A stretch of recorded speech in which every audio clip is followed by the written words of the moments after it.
បាទដំបូងបាទដែលកីឡាករបាទធ្វើដំណើរចេញមកលើទីលានបាទគឺតាំងពីមេឃបាទមិនទាន់ងងឹតបាទការចាប់ផ្ដើមគ្រប់ទង់ជាតិបាទនៃប្រជាជនកម្ពុជាបាទឃើញថាបាទសមាជិកកីឡាករបាទគឺរៀបចំបាទតាមបច្ចេកទេសបាទនិងយុទ្ធសាស្ត្របាទនៃការប្រកួតបាទមានកីឡាករសំខាន់បាទនៅបំរុងបាទនឹងចេញ11នាក់បាទបាល់កែជិះពីជើងមករបស់ប្រកានរីស្វាយរៀងបាទចាប់ផ្ដើមការប្រកួតបាទនៅក្នុងកីឡដ្ឋានភ្នំពេញក្រោនបាទឃើញថាឱកាសសម្រុកផ្សេងបាទត្រង់ចំណុចនេះបាទភ្នំពេញក្រោនបាទសុទ្ធមួយជើងបាទប៉ុន្តែមិនចំគោលដៅទេបាទពីនេតូបាទ Moses Dyer បាទត្រង់ចំណុចនេះបាទនេតូបាទចុចលើកបាទមកឲ្យ Moses Dyer បាទតែទៅចំដៃបាទ Faris Samouti បាទដែលដាក់បាទចេញក្រៅប្រអប់ខ្លួនបាទធ្វើអាញាកដាផ្ដោតបាល់11ម៉ែត្របាទ Moses Dyer បាទប្រើក្បាច់ផានេកាបាទពេលនឹងទីបាទសម្រេចគ្រាប់បាល់ឲ្យភ្នំពេញក្រោនបាទនាំមុខមួយគ្រាប់មុនបាទ1-0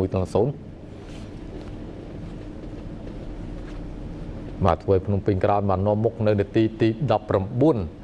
បាទមិនទាន់បាន1នាទីស្រួលបួលផងបាទភ្នំពេញក្រោនបាទយកបាល់ឆាបបានបាទសម្រុកទៅម្សាទៀតភ្លាមក៏រកបានគ្រាប់ទី2បាទដោយ Andre Neto បាទជួយឲ្យភ្នំពេញក្រោនបាននាំមុខ2-0បាទទៅលើប្រកានរីស្វាយរៀងមកជាការកាត់បាល់ពីសាទីបាទវិរៈតារាបាទសង្គ្រោះបាល់នេះមិនបានទេ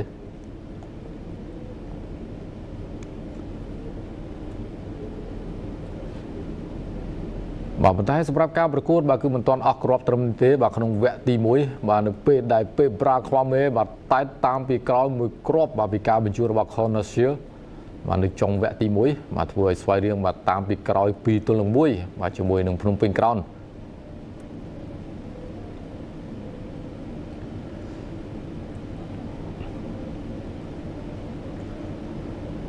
បាទប៊ីសតែនឹងតាមបាន2ស្មើទៀតបាទបាល់ជ្រុងនៅចុងម៉ោងបាទ Christian បាទការលើកជ្រុងពីញិនសូស៊ីដាន់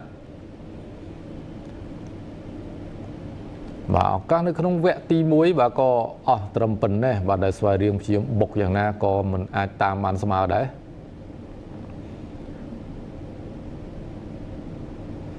បាទជាស្រ័យបាទគឺស្មើបាទចុងម៉ោង2:02បាទត្រង់ចំណុចនេះបាទនៅម៉ោងបន្ថែមបាទដែលពេលប្រាខ្វាមេបាទបាយខ្លួនបាទទាត់សុទ្ធបានល្អមែនទែនបាទនៅនាទីបាទ45បុកបាទ2-2បាទនៅចុងវគ្គទី1បាទអញ្ចឹងពេលប្រាខ្វាមេបាទគឺមួយក្បាលហើយបាទថែមមួយជើងឆ្វេងទៀតបាទគឺបាន2គ្រាប់បាទលទ្ធផលបណ្ដោះអាសន្នបាទគឺវគ្គទី1បាទ2-2បាទរវាងភ្នំពេញក្រោនហើយនឹងព្រះខ័នរីស្វាយរៀងបន្តចូលមកដល់ការប្រកួតបាទនៅក្នុងវគ្គទី2ភ្នំពេញក្រោនបាទកែបាល់វិញម្ដងបាទគ្រាប់សុទ្ធមានច្រើនបាទរួចទៅហើយបាទក្នុងវគ្គទី1បាទដល់ទៅ4គ្រាប់បាទវគ្គទី2នេះបាទស្វាយរៀងបាទត្រង់ចំណុចនេះបាទដឹកបាល់យកទៅសុទ្ធបាទ2បាទ Patrick តុកមួយជើងត្រង់នេះបាទបង្គោលទីជួយស៊ីបដាន់ថែមមួយទៀតក៏មិនអាចបាទទម្លុះសំណាញ់ទីបានដែរបាទត្រូវអ្នកចាំទីជិមសំណាងបាទអាចជួយបាន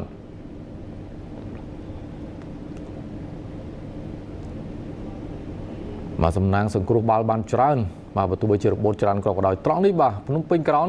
បាទសុទ្ធទឹកមួយជើងទៀតប៉ុន្តែរំលងរបស់ទីបាទដោយនេតូ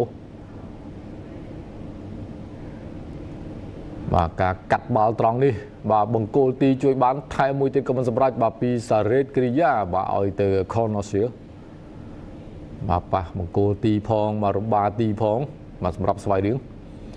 បាទត្រង់ចំណុចនេះបាទ Patrick Dawson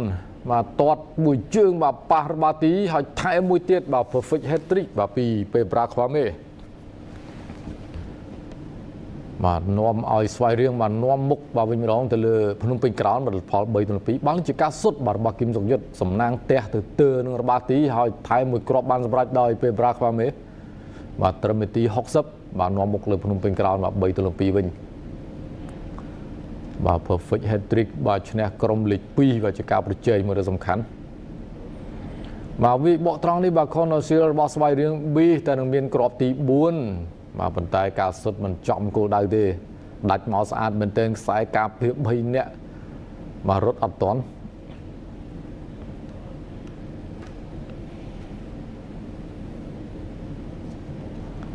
បាទអញ្ញាកដាក៏ផ្លុំកញ្ចែបញ្ចប់ការប្រកួតត្រឹមឱកាសបាទរបស់ក្រុមស៊ីល្បីៗនេះបាទដោយលទ្ធផលគឺស្វ័យរៀងវិបកយកឈ្នះបាទទៅលើភ្នំពេញក្រោនបាទដោយលទ្ធផល3-2បាទ